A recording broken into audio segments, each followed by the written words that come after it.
The howl of air raid sirens sounds every night throughout Ukraine. March 16th was no exception. Explosions were heard for several hours in Kiev. The head of the local military administration called the attack on the city exceptional in its density.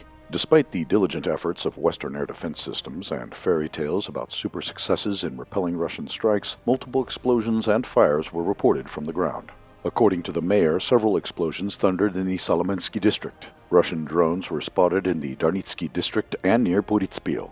Local authorities and mainstream media propaganda continue to insist that Russian strikes hit only civilian targets amid the full-scale censorship introduced by the Kiev regime to suppress any flow of real evidence from the ground. In this way, Kiev and its foreign puppeteers will be able to push their fairy tales about the course of the conflict easier. However, some journalists have more freedom in their search for hype than others because of their friendly relations with Western special services that rule what remains of Ukraine. Reuters published epic photos of the night attack, revealing the deployment positions of the American Patriot systems certainly operated by foreign military advisors. At night, explosions were also reported in the Kharkiv, Kramatorsk, and Cherkasy regions. Meanwhile, satellite images revealed the results of the recent Russian strike on the ammunition depot in Kamyolninsky on May 14th. The facilities were completely destroyed by the explosion and secondary detonations. The ex-deputy commander of the People's Militia of the DPR said that the ammunition for Leopard and Martyr tanks was destroyed. There was also cargo from Denmark, Germany, Italy, and Japan worth between 200 to 220 million euros.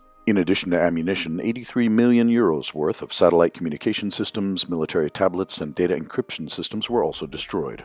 At the same time, local residents and media were worried by a surge of gamma radiation in the region. Many noted that the fire at the facilities was extinguished by robots, that patrols utilizing dosimeters were reportedly spotted in the city, and the next day it was forbidden to use the tap water, allegedly because of its previously scheduled cleaning.